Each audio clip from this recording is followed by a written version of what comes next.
My name is Nashon. I'm from Nairobi, Kenya. I am a graduate student at the Seoul National University. I'm taking a course in global sports management.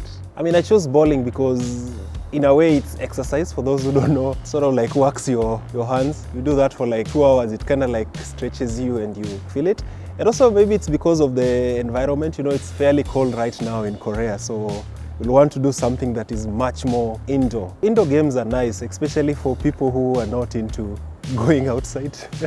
In Kenya we have like bowling spaces, but the reality is they are only concentrated in a certain place. So for example, you'll find bowling places in Westlands. You have to go to Westlands, you have to go to Yaya Center. There's so much that really needs to be done about sports in Kenya.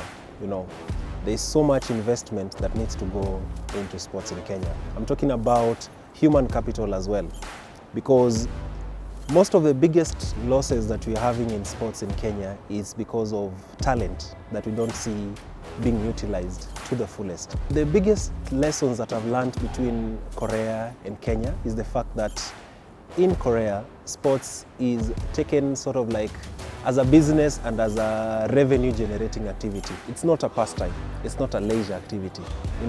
The results of it are leisure in the sense of people get to go there and watch. But behind that, sports is a business. It's a multi-billion-dollar business. So more needs to be done in terms of setting up structures on how clubs can make money from the sporting activities that they're doing.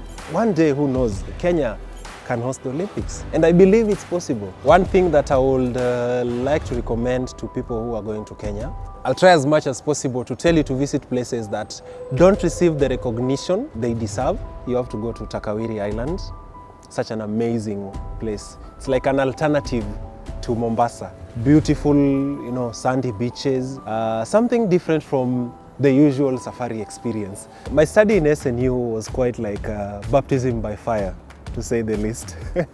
Basically, learning in Korea is sort of like fast-paced. It's very fast, so if you blink, you miss a moment. So at least I'm trying as much as possible to be aware of where I am.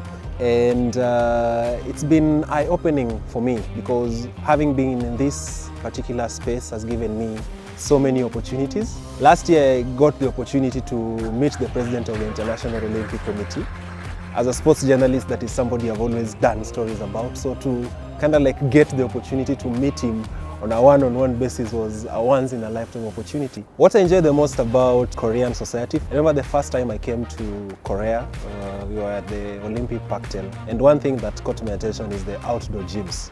And every single day I would find people running, people are jogging, even older people, there's that passion and the willingness to be fit. It's quite something that I really admire, and it kind of like challenges me because I'm active, yes, but if that guy is that old and is still active, then what's kind of like my excuse? Sport cuts across religion, race, geography, and any other division that you might have. Let's take sports seriously.